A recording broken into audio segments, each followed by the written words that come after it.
Aim right, achieve big at KR Mangalam University. Delhi के नए CM आवास की कुछ तस्वीरें आपको दिखाते हैं। दिल्ली की मुख्यमंत्री रेखा गुप्ता आज अपने सरकारी आवास में शिफ्ट हो गई हैं। मुख्यमंत्री रेखा गुप्ता का नया पता राजनिवास मार्ग 1-2 नंबर बंगला हो गया है, क्योंकि सीएम रेखा गुप्ता आज उस बंगले में शिफ्ट हो गई हैं। मुख्यमंत्री रेखा गुप्ता ने इस नाम को जन सेवा सदन के तौर पर रखा है। इस बंगले का नाम जन सेवा सदन है और आज इसकी औपचारिक शुरुआत भी हो गई है। दिल्ली में मुख्यमंत्री आवास को लेकर सियासत भी गर्मा गई है। आम आदमी पार्टी ने रेखा गुप्ता के सरकारी आवास को माया महल बताया, तो वहीं कांग्रेस ने उसे रंग महल करार दे दिया। दरअसल रेखा गुप्ता ने केजरीवाल के वक्त में बने हुए सीएम आवास में रहने से इनकार कर दिया था, क्योंकि बीजेपी ने इसे शीश महल बताया था। इसके रिनोवेशन में करोड़ों रुपए का खर्च होने की भी बात कही गई थी और ये आरोप बीजेपी की तरफ से लगातार आम आदमी पार्टी पर लगाए गए थे। ऐसे में खुद बीजेपी के मुख्यमंत्री उस शीश महल में कैसे रहती? अरविंद केजरीवाल जब सीएम थे तब सीएम आवास का पता 6 फ्लैग स्टाफ रोड था। इसमें आतिशी भी सीएम के तौर पर रह चुकी हैं। अब सीएम आवास का नया पता 1 राजनिवास मार्ग हो गया है, जिसका नाम मुख्यमंत्री रेखा गुप्ता ने जन सेवा सदन रखा है।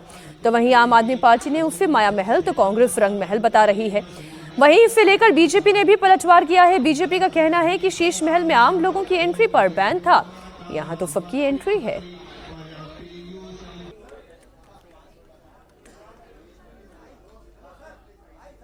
हमारे साथ दिल्ली के मंत्री कपिल मिश्रा जी मौजूद है, क्योंकि देखिए एक तरफ हम देख रहे हैं कि जनसेवा खुल रहा है, वहीं दूसरी तरफ यहाँ पर राजनीति भी तेज हो चुकी है, क्योंकि अब इसको जैसे आपने उसको शीश महल कहा, अब आम आदमी पार्टी इसको माया महल कह रही है। देखिए मैं सिर्फ ये बताना चाहता हूँ, क्या शीश महल में कभी आपका कैमरा गया?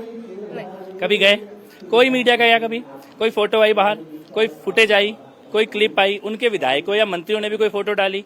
कभी नहीं डाली। लेकिन यह पहले दिन, ये जन सेवा सदन है, पहले दिन आप आ रहे हैं, मैं तो कहता हूँ स्वागत है आपका, अंदर आइए। आप देख सकते हैं कैसा बना हुआ है, सारा मीडिया देख सकता है, कैमरे अलाउड है, जनता अलाउड है। और ये फर्क है उनके और भारतीय जनता पार्टी के सिद्धांतों में, ये फर्क है। मैं कहता हूँ आप ये पर्दा देख लो, उनका एक पर्दा जितने का था उससे कम में पूरा मुख्यमंत्री सेवा सदन बनकर तैयार है। ये वैसे ही पर्दा है जैसा दिल्ली की जनता के, आपके और हमारे घरों में लगता है, वैसे ही पर्दा है। लेकिन उनके पर्दों की कीमत क्या थी? उनका एक एक पर्दा जितने में बनाया गया उससे कम में पूरा हमने सेवा सदन मुख्यमंत्री जी ने बनाकर तैयार किया है। मुख्यमंत्री जी यहाँ जनता से मिलेंगी, अधिकारी यहाँ पर बैठेंगे, प्रिंटर लगे हैं, कंप्यूटर लगे हैं, रिकॉर्ड करने के लिए लोगों की समस्याओं को उनका समाधान करने के लिए केवल इतना यहाँ पर अरेंजमेंट किया गया है। और ये बेसिक मिनिमम जो भी जन सेवा के लिए, सुनवाई के लिए होना चाहिए, उसकी व्यवस्था यहाँ पर की गई है। जनता के लिए खुला है, मीडिया के लिए खुला है। और ये फर्क है उनमें जो छुपाकर बैठे थे और हम में जो दरवाजे खोलकर स्वागत कर रहे हैं मीडिया और जनता का। सर, आम आदमी पार्टी अब कह रही है जैसे शीश महल में था, क्या कुछ अंतर? सबसे बड़ा अंतर है, वहाँ किसी की अनुमति नहीं थी वीडियो और फोटो दिखाने की, यहाँ अनुमति है। उनके एक पर्दे से कम खर्चे में पूरा बनकर तैयार है। मुख्यमंत्री कहाँ बैठेंगी वो आप देख सकते हैं, जनता कहाँ होगी वो आप देख सकते हैं, सारी चीजें आप देख सकते हैं यहाँ पर। वहाँ आप कभी नहीं देख पाए।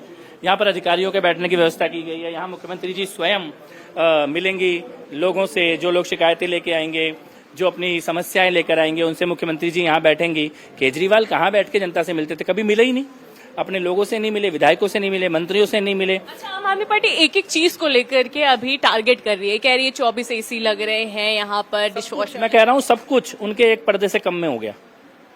सब कुछ जितना भी वो बोल रहे हैं यहाँ लगाए, कि कुर्सी लगी है, कि टेबल लगाए, कि कंप्यूटर लगाए, कि AC लगाए, कि सोफा लगाए, सब उनके एक पर्दे से कम में हो गया। ये मैं कह रहा हूँ, वो अपना एक पर्दे के खर्चा जितने में किया था। और अभी तो उसमें मैंने उनके टॉयलेट सीट का और उनके वो जो रिमोट से चलने वाली लिफ्ट थी और वो जो उनके 5-5 करोड़ के टीवी थे, उनको तो जोड़ा ही नहीं है हमने। उनके एक पर्दे से कम में पूरा सेवा सदन बन के तैयार है। चाहे इसके AC गिन लो, सोफे गिन लो, कुर्सी गिन लो, टेबल गिन लो, सब मिला के एक पर्दे से कम में हो गया। ये कड़वा सच है उनकी लूट का, किस प्रकार का उन्होंने भ्रष्टाचार दिल्ली के साथ किया था। शर्म आनी चाहिए उनको। सर, 24 घंटे खुला रहेगा क्या? आज ही खुला रहेगा या आने वाले? खुला है। मुख्यमंत्री जी के मिलने का समय निर्धारित होगा जब मुख्यमंत्री जी मिलेंगी, लेकिन सेवा सदन हमेशा खुला है। कोई ना कोई लोग यहाँ पर हमेशा मिलेंगे, जनता की सुनवाई के लिए मिलेंगे। दरवाजे खुले हुए हैं, लोग आ सकते हैं, जनता भी आ रही है, कैमरा लेके आ रहे हैं। किसी का किसी चीज पे कोई प्रतिबंध नहीं है। ये पारदर्शिता केवल वो ही रख सकते हैं जो बेटी बनकर, सेविका बनकर दिल्ली की सेवा करने का जिनका उद्देश्य हो, वो ये पारदर्शिता रख सकते हैं। जो लूटने आए थे उनके दरवाजे भी बंद थे और खिड़कियां भी बंद थी। सर अच्छा काम कहाँ से कराया जाएगा, एक बार वो भी आप तस्वीर। ये तो आप देख ही सकते हैं, यहाँ पर मुख्यमंत्री जी मिलेंगी, यहाँ पर जो अपनी समस्या लेके आएंगे, मिलने के लिए आएंगे, वो लोग यहाँ बैठेंगे, इधर मुख्यमंत्री महोदया बैठेंगी, सामने 2 वेटिंग रूम है, अधिकारीगण भी बैठेंगे और जो लोगों को प्रतीक्षा करनी है, जब पहले कुछ और लोग मिल रहे हैं उनके बैठने की व्यवस्था है। और इधर से अगर आप आगे आएंगे तो आप देख सकते हैं यहाँ पर वो लोग बैठेंगे जो कंप्यूटर में सब चीज़ों को रिकॉर्ड करेंगे, फाइलें रखी जाएंगी, प्रिंटर यहाँ पर है, अधिकारियों को यहीं से बताया जाएगा कि ये समस्या आई है, इसका समाधान कीजिए। इस प्रकार का केवल और एक प्रतीक्षा का कक्ष इधर बनाया गया है। तो कुल मिलाकर बेसिक मिनिमम, बेयर मिनिमम जो होना चाहिए जनता से सुनवाई के लिए, लोगों से मिलने के लिए, वो सारी चीजें यहाँ पर हैं।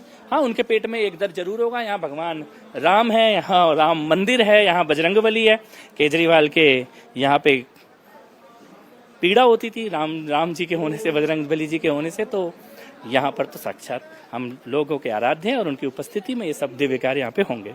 ठीक है सर, देखिए यहाँ पर दिल्ली के मंत्री कपिल मिश्रा थे जो हमसे बातचीत कर रहे थे। आपको तस्वीरों में दिखाते हैं, जन सेवा केंद्र का शुभारंभ हुआ है, इसमें सीएम का आवास भी होगा और साथ ही साथ एक जन सेवा केंद्र भी बनाया जाएगा जहां लोगों के दुख, लोगों की परेशानियों की सुनवाई की जाएगी। एक तरफ जहां ये हो रहा है, वहीं दूसरी ओर राजनीति भी तेज शुरू हो चुकी है, क्योंकि आम आदमी पार्टी अब ये आरोप लगा रही है कि ये माया महल है। जिस तरह से बीजेपी ने उसे शीश महल बुलाया था, वहीं उसका करारा यहाँ पर जवाब भाजपा देती हुई नजर आ रही है। उनका ये कहना है कि जितने में पूरे पर्दे लगे हुए थे पूर्व मुख्यमंत्री अरविंद केजरीवाल के आवास में, उससे कम में ये पूरा जन सेवा केंद्र बन करके तैयार है।